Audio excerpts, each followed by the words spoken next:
Good evening, everyone. I'm Ellen Meyers, the Programs and Communications Director for the Newton Free Library. Thanks for tuning in for the second program in this year's poetry series featuring Willy Ramirez, Tom Laughlin, and Alexis Ivy, who will be reading poems by Barbara Helfgott Hyatt. We are grateful to them for sharing their work, and also to the series facilitator, Doug Holder, who always brings in stellar poems every season. Mark your calendars for the next poetry session, which will be held on Tuesday, February 14th, 2023 at 7 o'clock. We're going back to in-person, live in Drucker Auditorium at the library. We will no longer be taking registrations, so please just come down to the library to enjoy each other's company and the poetry. I also invite you to take advantage of everything the library has to offer. If you want to read during the open mic here on Zoom, please send a chat directly to me. I'll bring up as many folks as possible after our featured poets' readings are completed. So keep your eye out for a direct message if you sign up to participate. And please keep yourselves muted during the session unless it's your turn to read during the open mic.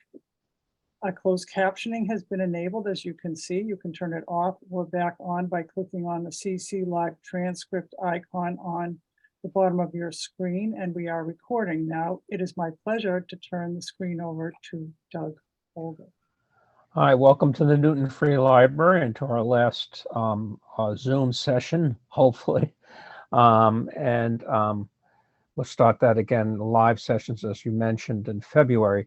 Our first reader tonight is going to be Tom Laughlin, who is a professor at Middlesex Community College in Bedford in Lowell, where he teaches creative writing, literature, and composition, as well as coordinating a visiting writers series and open readings for students, faculty, and community members.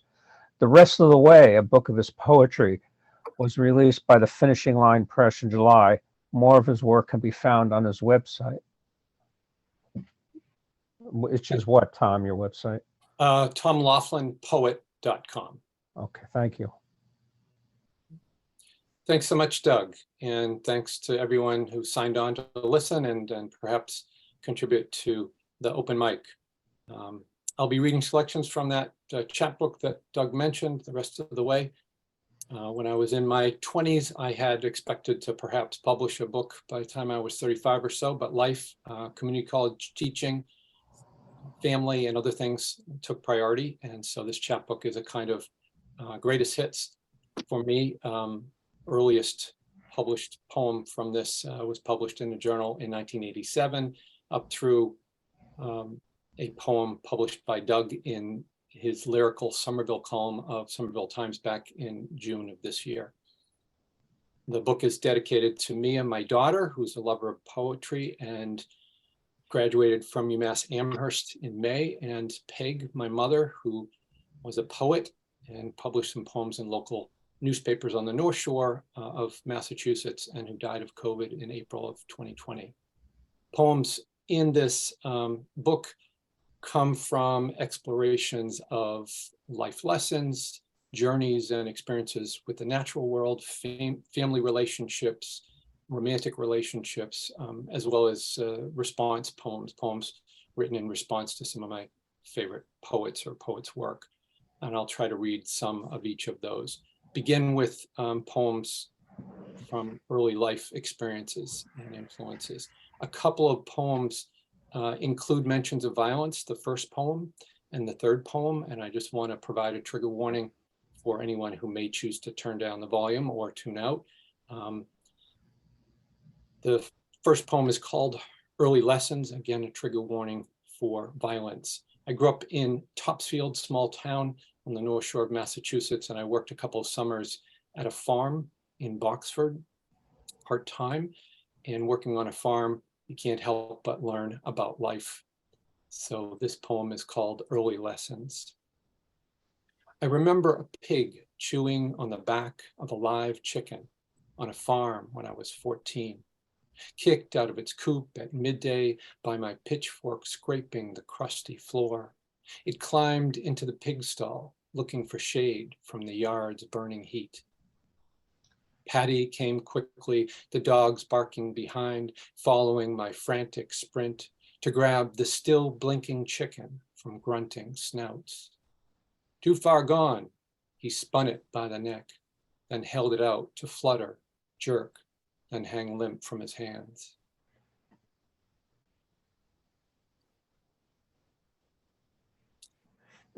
I was driving home to the North Shore to Topsfield at Christmas time once and came to, on Route 1, hitting Topsfield, which has these huge hills and fields and horses. And it got me thinking about the physical space of home and how that had shaped and become part of me. This next poem is called Turning Home. Turning home. These hills have echoed in my ears for decades, boulder-flecked peaks rattling my windy thoughts, treed birds chirping me higher. I have smelled these fields through my shoulders wherever I pause, sun-drenched blades rippling for wind, rasping every movement, tickling my muscles with hot greenness.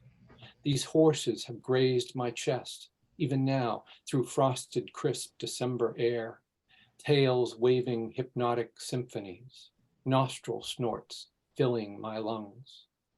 This lake has burrowed into my bones, lapping steadily under skin, sky reflecting through turtled fingers, swallowing my muddy darkness. These woods have crackled my feet at every step, oaked messages whispering into souls, hidden twigs laughing between toes, pine tops sprouting through my skull.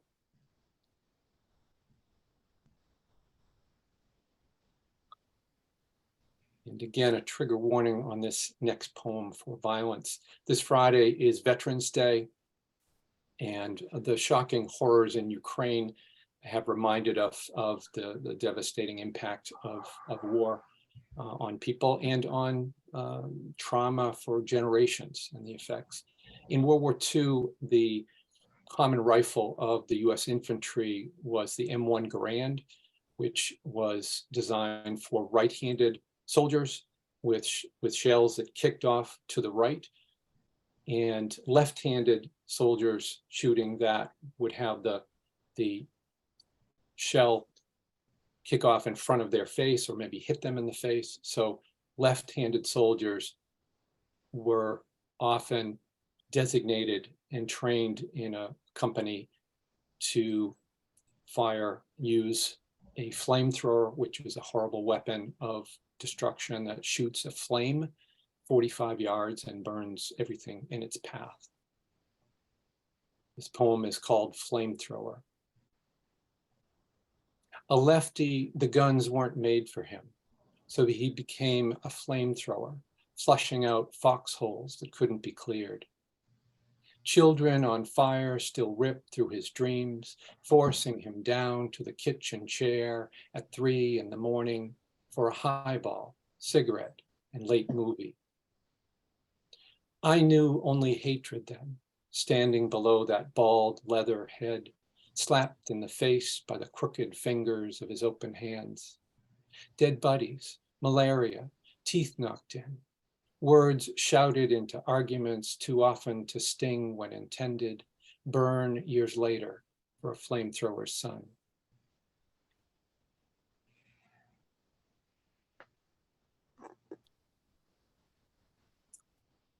I love listening to jazz, and we recently lost Eric Jackson, whose program on WGBH radio was called Eric in the Evening and played for 4 decades. I love improvisational jazz and quartets and quintets and the interplay between musicians and the ways that there's a central riff, they're playing together, but then the guitarist will take off with a solo and sort of bend that riff and those notes in their own creative way, while the others sit back and sort of look on with appreciation, and there's a competitive playfulness to it too. And then it gets thrown over to the keyboardist who solos and stretches and bends that riff in their own way. and then off to other musicians as a solo.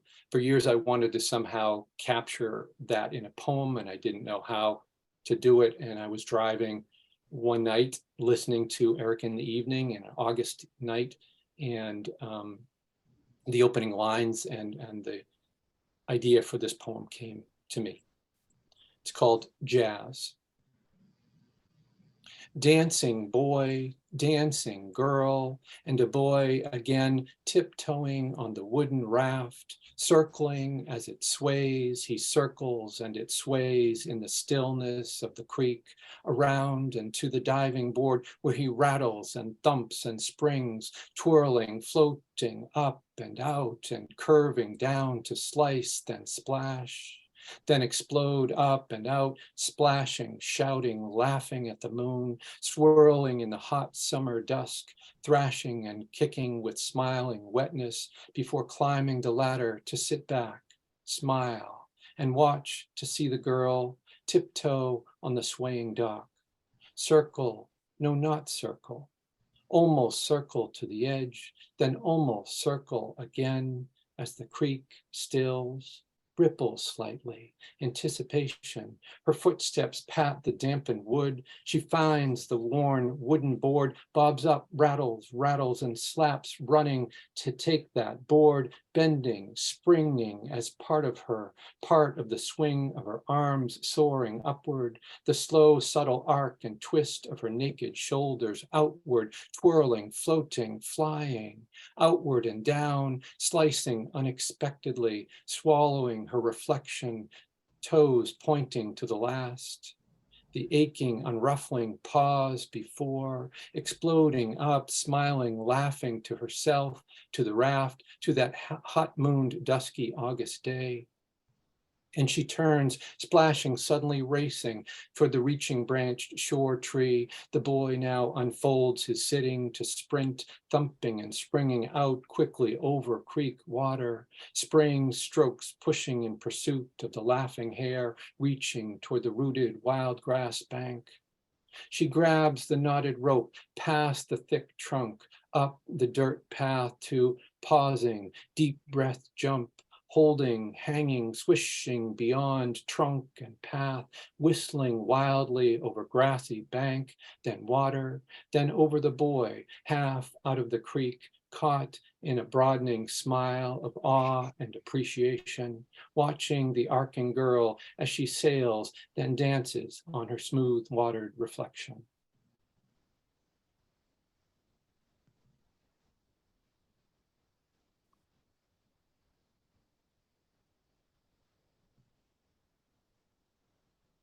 My Mary Oliver is a favorite poet of mine. She died in 2019. I had the joy of hearing her read at Wellesley College back in 2010 with Peg, Mia, and other family members.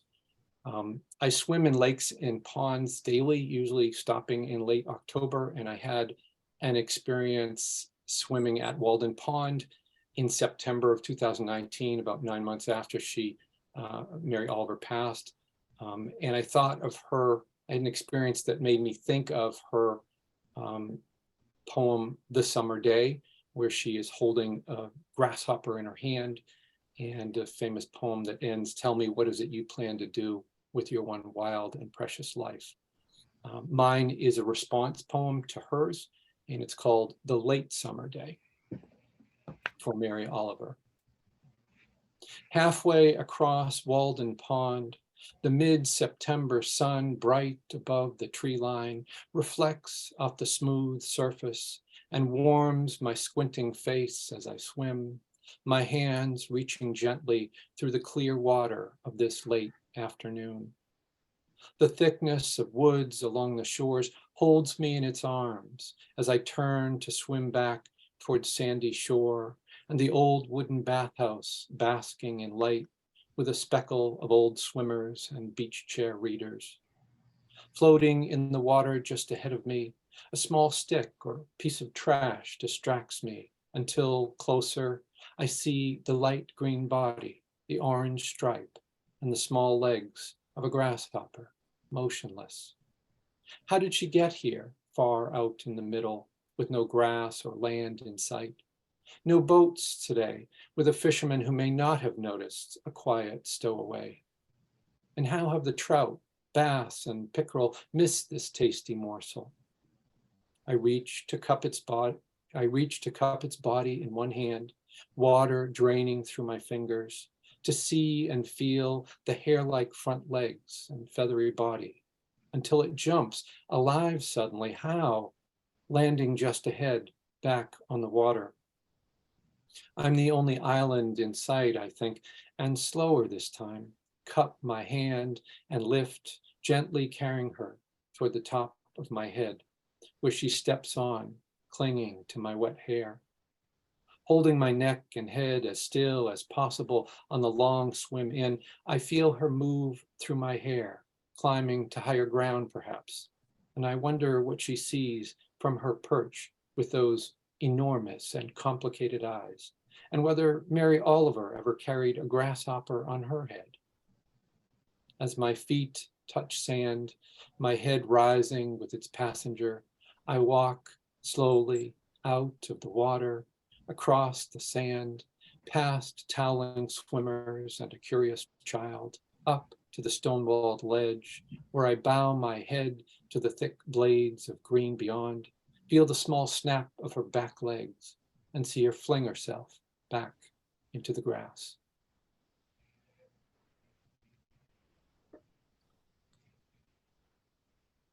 I love the poet James Wright, who often has these long, delicious titles. This next poem is a short love poem with a long title. It's called Finally Beyond the Pine-Treed Back Roads of My Morning Commute, I Think of You Early This September Morning.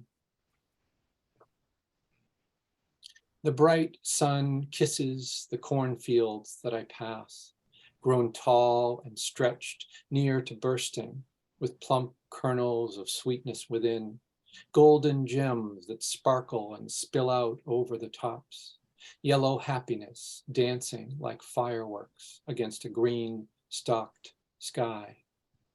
Because of you, I too feel these golden gems, this yellow happiness, this full heart bursting into dance.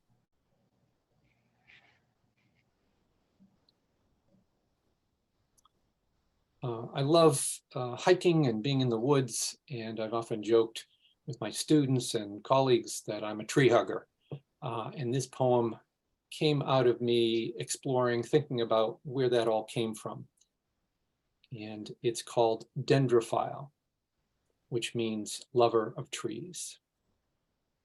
Dendrophile. They were our jungle gyms, our hanging bars, our hobby horses, our August cooling tents, our winter snow shakers, our climbing walls, our mountaintops, our citadels. They surrounded us as we ran, chasing each other, past their sappy bark, over pine needle thickened paths, the forest floor squishy with mulch, and the fibrous reaching roots of these silent sentinels standing watch over our boyhood selves as we grabbed for sticks at our feet. Broken branches weakened by boring insects, chiseled by birds bashing their hungry heads, and cracked loose by the weight of winter. Swinging and slamming these against trunks, snapping pieces that spun in the air, flying past ecstatic eyes, and nearly clipping our crew-cutted heads. And whose 6-year-old challenge was it that day, which set us attempting to climb pole-thin pines with their pencil-pointed stubs of branches long choked off by the thick canopy of green high above? Grabbing scratchy trunks, we stepped carefully, slowly, easing our weight onto one bone-dry stub, then another, the height competition continuing until a brittle crack to suddenly drop us tumbling to pine-needled floor. Then, unthinking, my sights on bragging rights, I reached up one stubbled trunk, hugging too closely its scratchy bark as I climbed until the crack, the sudden drop, the unseen sharpened stub slicing as I pole slid toward forest floor, a thin red line from my belly to chest. Thank you, Tom. Afterwards, the stitches. Oh, I'm sorry. I interrupted you. Afterwards, the stitches, the bandages, the long torso scar were show and tell exhibits until puberty and chest hair and decades erased any visible sign of that first woodland infection when sap began running through my veins. Thanks a lot, Tom, for that reading. Thank you. Well, next is Willy Ramirez, and he's an educator, poet, and cultural advocate. He's the founder and organizer of La Guaga, I don't know, I probably mispronounced that, reading group, and of the annual La Guaga Poetry Festival hosted by Middlesex Community College, where Ramirez is a professor of English. Welcome, Willy. Thank you. Thank you. I'm glad to be here with all of you tonight. Nice reading, Tom. Yeah, thank you for the invitation. I will be reading some poetry, and I will be also reading some translations of my poetry. So for some poems, I'm going to be reading the original in Spanish and then my translation to English. If I have time, I will also read my translation of another local poet. So let's see how much I can get done. The first poem, it's titled "No More Poetry." Okay. So this poem was originally written in Spanish, so I will read the original first. No más poesía y que callen las palabras.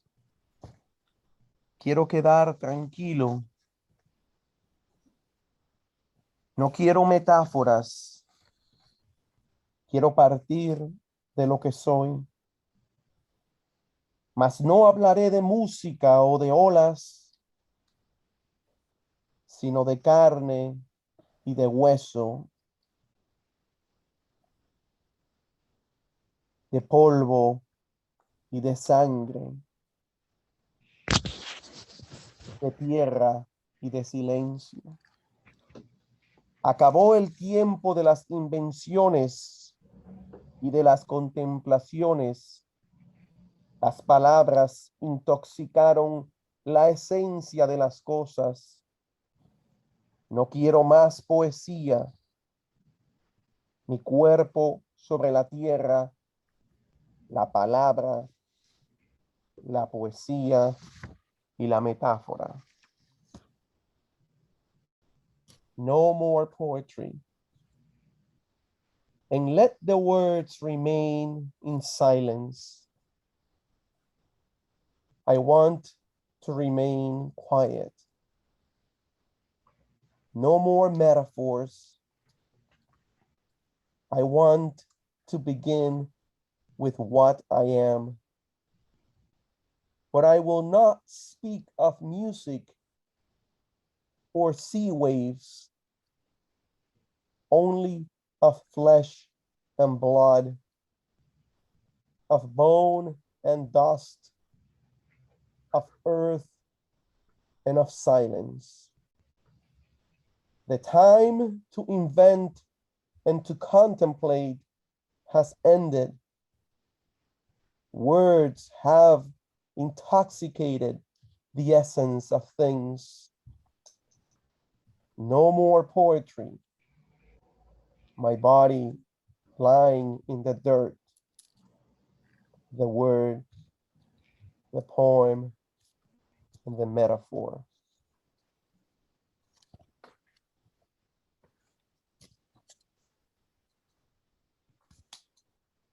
I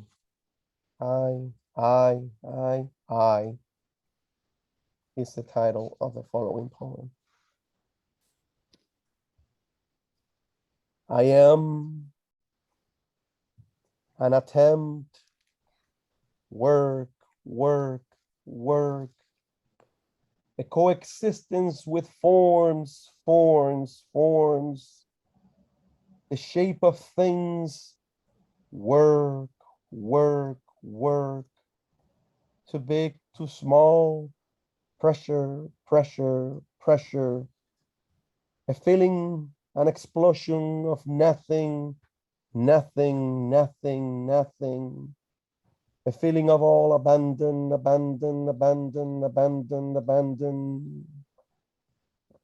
I am trial, work, and of forms,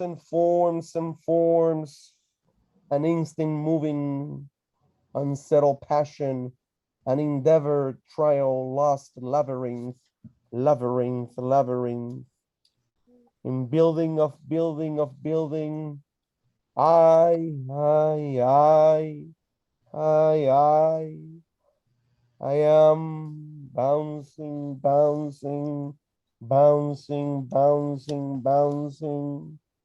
nothingness to build, but inside, and inside of insaneness, in flesh and bones, of torturing building inside labyrinth, the future of nothing to nothingness, to jump to infinity, ecstasies, the pursuit of purity, of insanity, a jump to infinity, solution X, the 1 second, everlasting existence. I am work, and forms.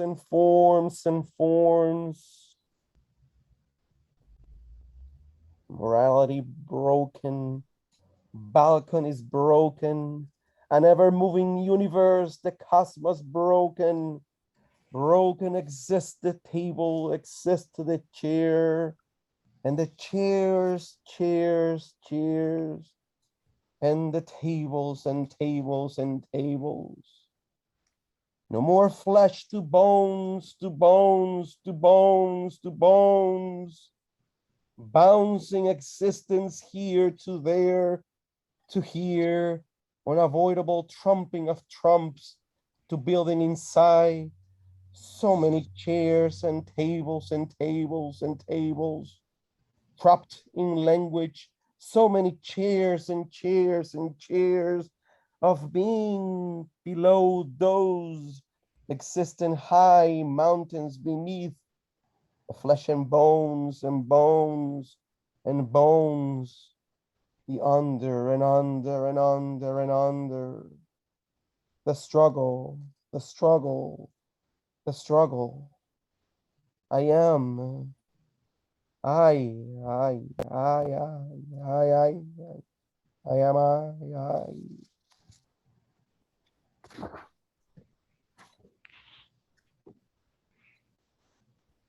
Another poem in translation.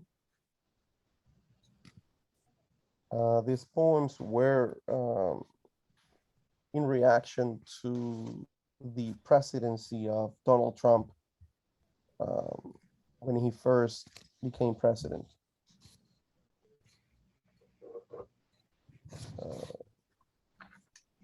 My pain, mi dolor. Hoy sufro y sé que mi dolor no es de libros, ni de enciclopedias o diccionarios, ni de lápiz o papeles. Mi dolor no es de cartón o de oficinas. Hoy no tengo patria ni bandera. Hoy no tengo hogar ni tengo raza. Huérfano del bien y del mal. Hoy me duele algo entre el pulso y el miedo, entre algo y algo, un espanto y un horror, rostros incompletos, huesos destrozados, carnes esparcidas, sangre ardiendo. Mi dolor no tiene patria ni bandera, no tiene hogar ni tiene raza.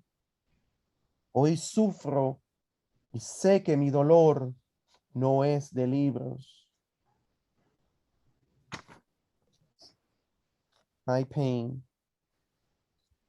Today, I suffer and I know it is not book pain, nor of dictionaries or encyclopedias, nor of pencils or papers. My pain is not cardboard or office pain. Today, I have no country or flag. I have no home or race, an orphan of good and evil. Today, something hurts between pulse and fear, between horror and dread. Incomplete faces, shattered bones, scattered flesh, burning blood. My pain has no country or flag. It has no home or race. Today, I suffer, and I know it is not book pain.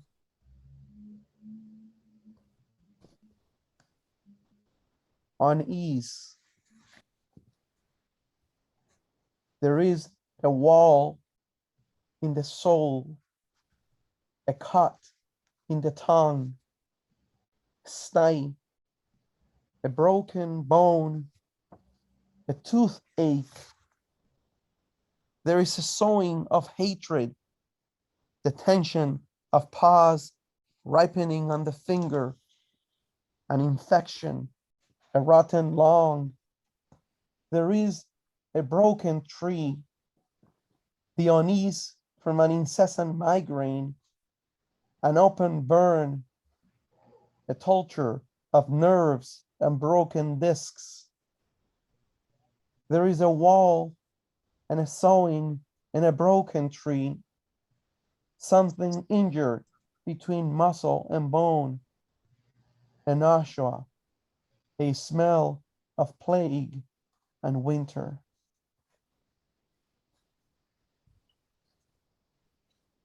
If only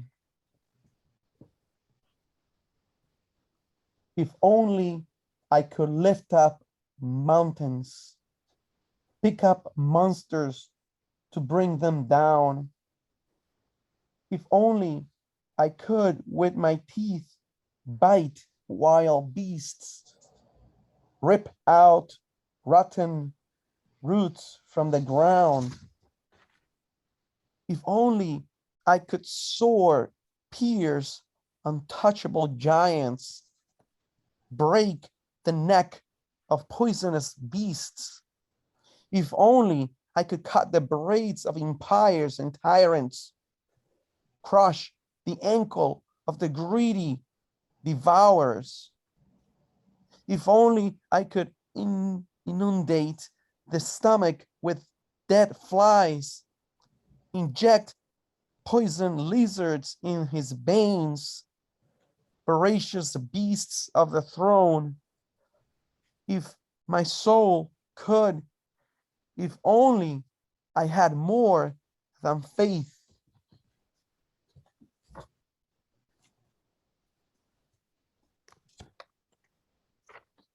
The next one is a poem I wrote in response to the massacre at the elementary school this past summer. That event really hit me hard, and this poem came as I was walking my daughter to school, leaving her at school. All of a sudden, I felt a feeling of dread and despair. And then I wrote this: cold day. It has a quote by that appears in Samuel Beckett's novel Murphy. He says, "The sun shone, having no alternative, on the nothing new." Cold day. A reading at Little Crepet Cafe. A social dancing in the city, the bars and nightclubs, the glowing of dresses and pants, and high heels and super sneakers, the working schedule and the daily coffee, the colleagues and friends, the airplanes jumping, flying back and forth, concerts, vacations, shopping malls, hiking and dancing and exercise.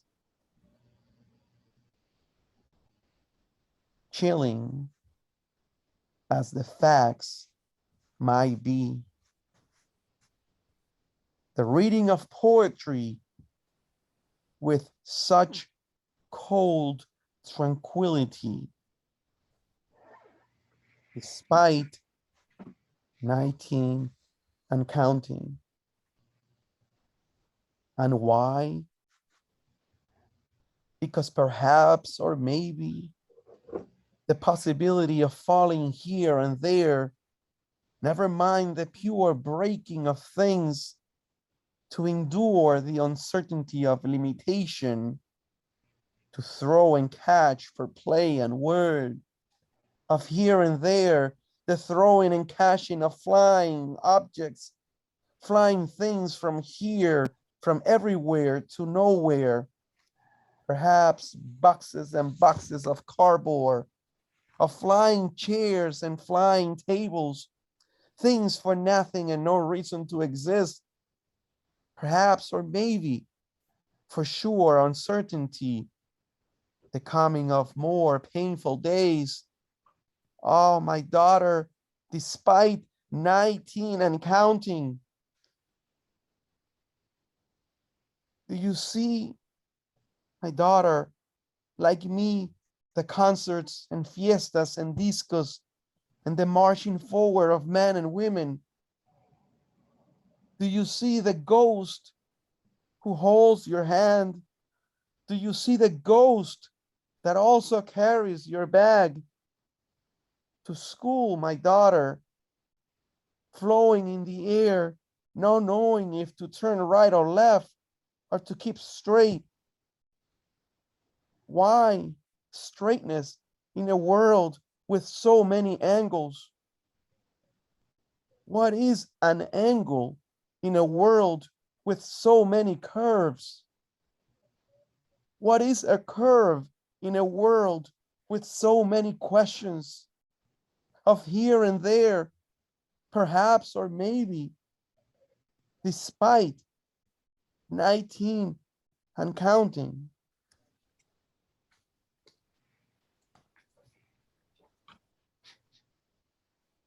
How am I doing on time? Do I have? Yeah, you got about another poem in you, shortish poem. All right. I was planning to read a translation, but that would take more time. So I'll just leave it here, Doc. I think Okay, I'll finish with that poem. Thank you. thank you. So now we're going to go with Alexis Ivy, and she's reading for poet, professor, and public lecturer Barbara Helfgott Hyatt, who has published 5 collections of poetry. Her new poetry book is Come Thunder. Alex Ivy, a longtime student of Barbara's and an award-winning poet with 2 books in print, will be standing in to read from some of Barbara's poetry tonight.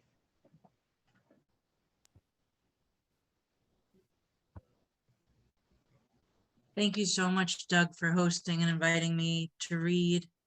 It's an honor to be Barbara's voice tonight alongside Tom and Willy. So I'm going to be reading from her new published book, Come Thunder. And I'm going to begin with her first chapter, which is called Atlantic City. Lightkeeper's Daughter. Blinded by salt, she went out into it, hand to the window with a rag, vinegar, hail heft, tumult, while her brother, warm enough in the stairwell, played. The catwalk held as she turned the way the light turned in its nest. Clockwork, the whole world a semaphore of sound. Her heart was a chapel in that dark, a love so big it scared her.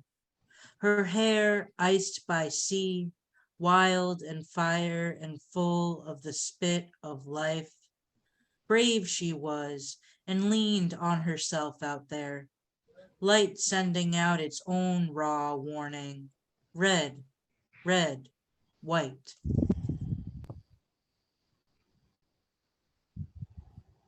Dead End Street. We were weaned from grace early on, sent to the street for attention, found it there, tossed pink rubber balls at the electric wires, bounced them to every song that rhymed. We'd ransack garbage behind buildings, play kick the can, play scummy with bottle caps. Sidewalk was mother, asphalt father. Our parents worked all day. We had chalk. Jan could draw a real covered wagon. We all jumped in, ate Frank's stand hot dogs there. Marcia drew a schoolroom, white oval desk chairs in the street. When shadows reached the spigots in the alleys, we'd unscrew them. Let icy water come with a deep pipe sound. We washed our bloody knees and our grime. The boy next door began to run his lanky schizophrenic circles, flapping arms, his neck taut. He groaned, and again. That cry, another pure fact of our world. After dinner, I sat on the front stoop picking at the crunchy scab on my knee. The sky, a seaside circus already wired for light. More kids came, and someone's father to burn our 3-cent punks so we could rid the neighborhood of mosquitoes. Spend the dark touching our match-struck sticks to wings, torching them down, all of us baring our teeth to fire.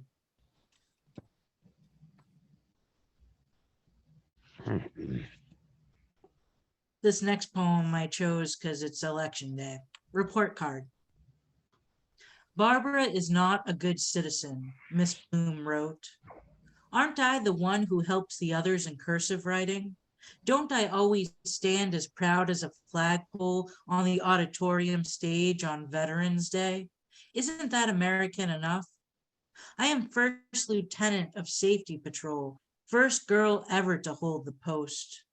Busiest corner, Massachusetts Avenue and Pacific, spreading my arms out like gulls' wings. I glue my eyes to the light, red, yellow, me standing the tallest by green.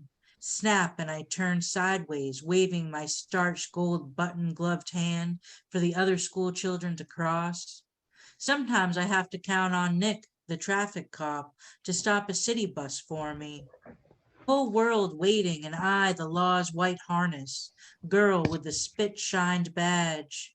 When I say go, everyone goes. My brother's closet. I am sick with fear of the dark, the need to pee but won't get up fear of the dark. My white sheets cold with fear of the dark sound, the sudden sharp turns in the hallway, the threshold to my brother's empty room, his closet open, clothes tossed on the bed, the ones not good enough for college. I walk into his nearly empty closet. I wrap myself in his leather jacket, push my hands through his cuffs, helped myself to his absence. I rummage his silky pockets, half a stick of gum, a folded letter, pink, rippling, maybe love, like a sonnet from the Portuguese. I sit on the edge of his maple bed, read under my breath, darling, feed me your dick, your dripping wet cock. Betrayed. Me, flushed in his jacket, wrapped in the arms of my brother gone off to college, his leathery smell, my own dark need, the senseless, sexless pull of blood. I'm going to move on to, the last poem in her first chapter, Painted Horse on the Carousel.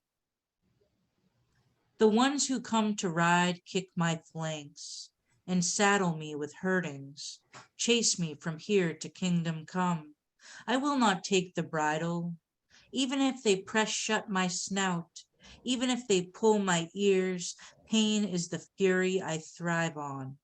I am hoof kick, the chestnut force of life hereafter, the once and utter certainty, the hot, raw center of the business. My body stands where it is, meets its assignments, life by life, as I was made to, as I want to. I'm going to move on to her third chapter, which is called Proof of the Spinning World. Cro-Magnon, Day 1. A new brain brought with it a new idea, bury your dead, which stopped our trek, so we could dig the holes into which we could toss our kin, perhaps with care.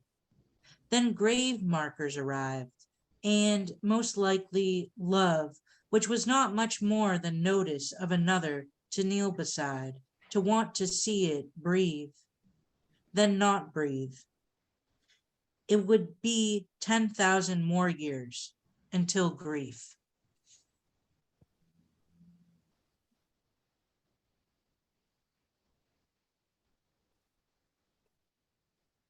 This next poem is called Latitude 40 North. No road signs, no instructions in the glove compartment, no way to shift into reverse the rented Renault. The moon is full and screaming orange over onion fields. The sky not black exactly, mottled like a dog. There seems to be ditches ahead on both sides. I could read by the visor's tidy lamp unreadable maps. I could try singing or eat dried apples from the bag, but real danger's too thin to swing around.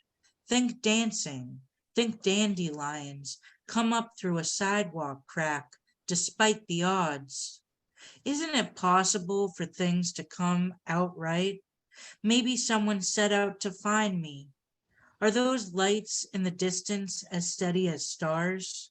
Think stars, before there was cosmos. Who has not been lost in this world? To be a sloth. There's an epigraph. Life is a lesson in humility. James Barrie. So sweet up there, moving rarely, waking rarely, and I climbed up, dared up, balanced even without a tail, bound by gravity swaying me slowly on one dumb dare, my whole self out on a limb, unrhythmed, unrhymed, clumsy even. Who will love me now that I have shown how brave I am?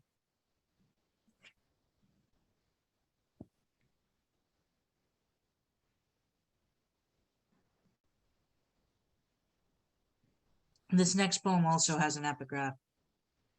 Last evening. Attention must be paid. Arthur Miller. It didn't merit celebration, just that I decided to sleep in the bed again and rose in darkness from the reading chair, performed some ablutions, then pulled back the covers and sat down on the sheets. I lifted my legs, slid under the covers, turned off the bed light, lay for a while, the pillow surprising my hair. face the ceiling without thought or merit. Trucks come and go in the street. I smile a little, or I don't. I sense the armoire of my body, seek the key, have rest come like unwilling children called home before dark. Faced right, faced left, and soon it was tomorrow. I swear I wanted to celebrate my return to the customary, but was unaccustomed to self-congratulation, so rose quickly into the new day. In this note to myself, without forethought or erasure, I declare that I have changed. And the last poem I'm going to read is called The River Derb. I have come to suffer the bark-streaked world where toads call out in the river dark.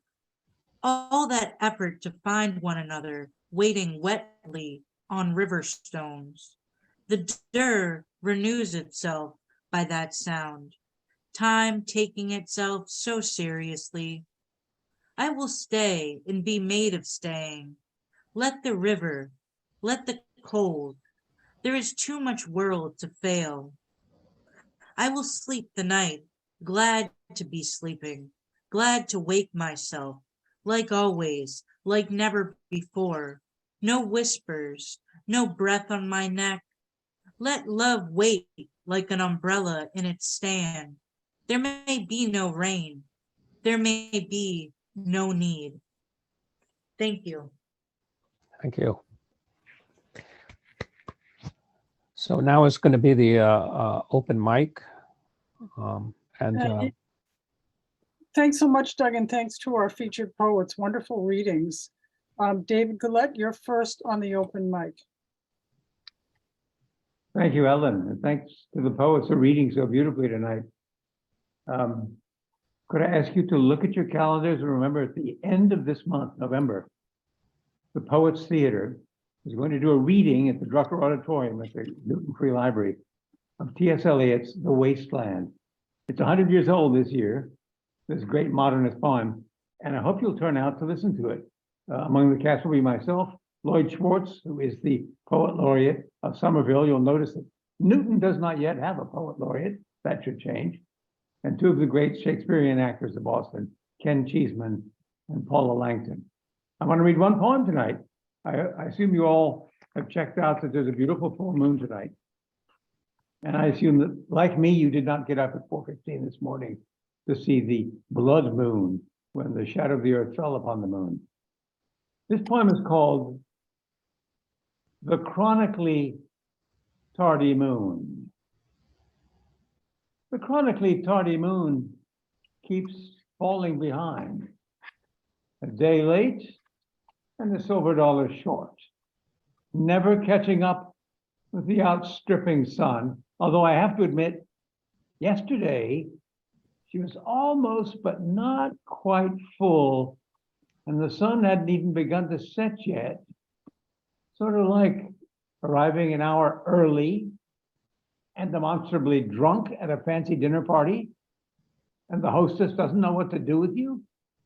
But yes, today, full moon, piena zeppa, like a bigger pizza pie up out of the east, just as the sun makes his patented exit stage right, westward ho, trailing an orange scarf. So here you have the two discs.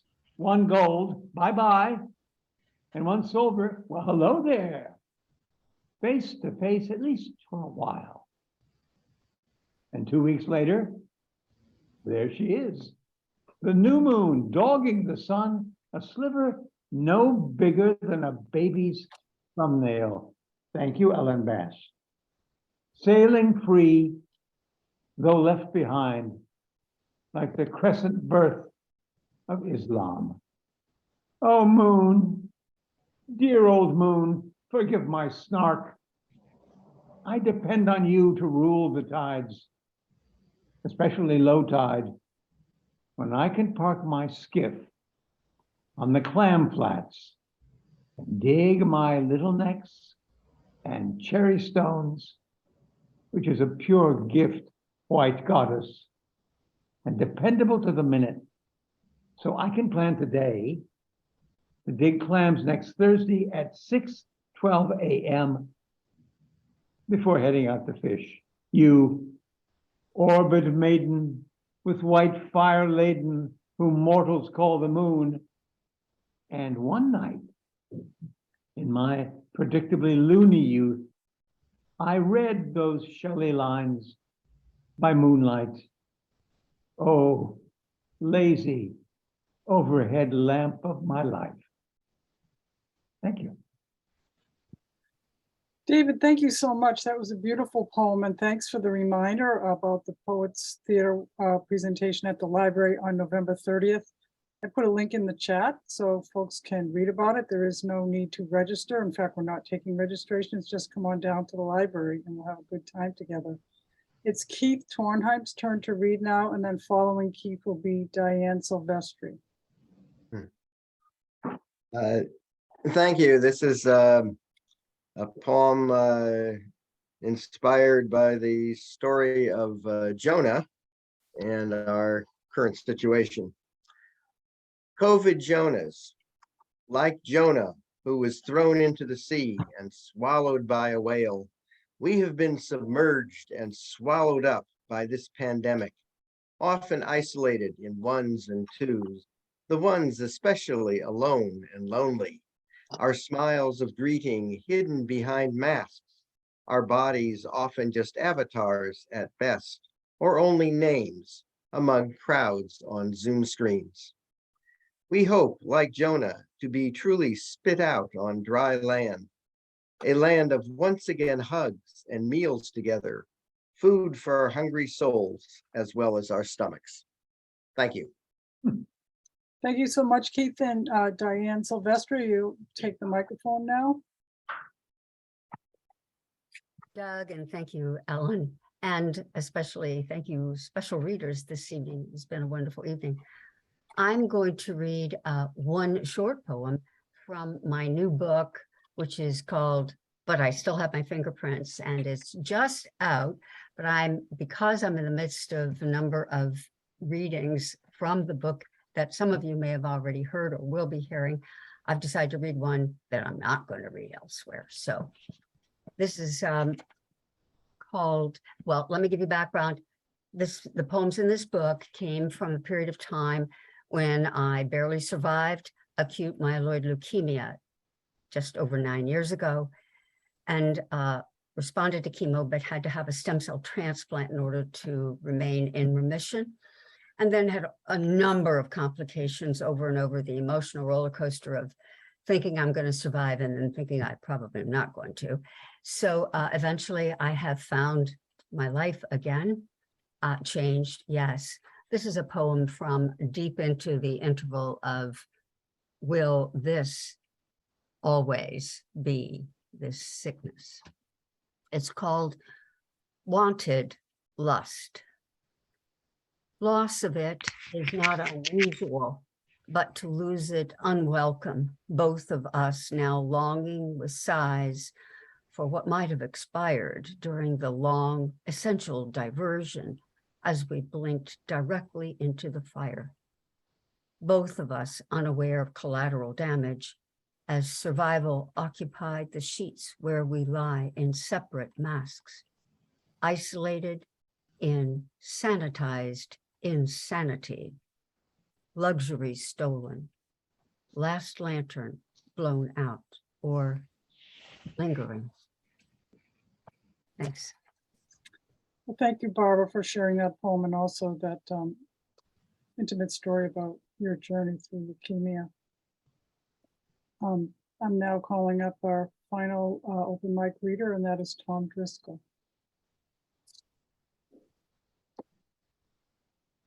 Tom, can you unmute yourself, please? You're still muted. There we go. Thank you. Thanks. Well, thanks to everybody for a wonderful night of poetry. Tom mentioned early on that Veterans Day is soon upon us. So I'm going to read a poem in 3 parts that I wrote for my brother. It's called From the Tunnels. And there's an epigraph from it from Cicero called From the Tunnels. The life of the dead is placed in the memory of the living. 1. Sandals. My brother brought them home as war souvenirs, part of a collection together with small, strangely shaped, strangely marked playing cards, French cigarettes, a tiny box of matches, a dirty and dented metal canteen, a green cloth haversack, and these odd shoes. I'd never seen sandals before, let alone these soles cut from worn black rubber, from an automobile tire, straps of the same material. I would borrow them once, taking liberties, I suppose, with history, with my high school Latin assignment. I was to dress and speak as some noted classical figure we'd studied, and I'd chosen Cicero. I don't recall now the oration I was to give. I do remember, though, making quite the impression in a bedsheet and Viet Cong sandals. It was years later I would learn how my brother came by those shoes. One night we talked around the kitchen table. He laughed suddenly, nervously, then recounted crawling down like it was some schoolboy hazing, how the greener grunts won the honor going in, head first, crawling hand and knee. The low tunnel entrance to an underground bunker, blasted and burned, handgun, flashlight, rope around the waist to pull you back, need be. 2. Crawling down into that darkness, my brother was 19 years old. 3. Jono died, it's 5 years ago now, and it fell to me to empty the old house he'd lived in alone the last few years, with cats, his books, his strange collections, old soldier leavings. I left the shoes behind. Thank you.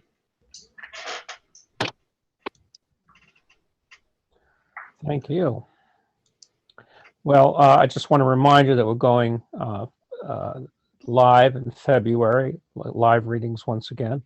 In February and April, we'll have readings. The readers are to be announced. Welcome. Thank you very much for attending and having a great reading. Ellen, do you have anything to say? I just want to thank our featured readers again and our open mic folks. It was a great reading and I wish everyone a good night. We'll see you at Cooper Auditorium on February 14th at 7 o'clock. Please join us then. Good night, everyone. Thanks, Doug. Thanks, Ellen. Thank Good night. you. Thanks, everyone. Be well. Thank you. Bye-bye.